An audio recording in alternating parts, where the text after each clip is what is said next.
Ay, kuya, wala pala 150 yung bigas na lang na nakuha. Pwede. Hindi, ipinamimigay mo si call center sa mga taga Quezon City? Oo. Bakit? Yan na, Yan pala eh, sinasapot na RA. Sinasapot na RA ah. Yan ang news namin. Ayun na, sinasapot na si call center.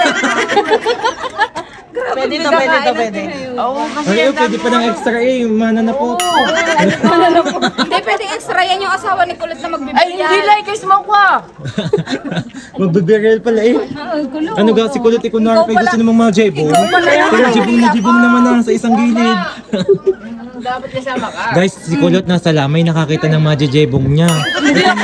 Katal ang kipay. Ang kipay ni call center nakakarto. Nakagayaan na.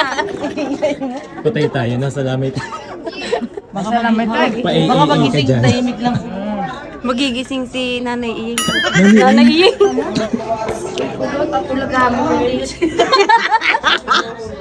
Nanay Ing. Kamukha niya kasi. Kamukha daw niya, ni Kakampureng. Shoutout po from Quezon City. Hey! Hey.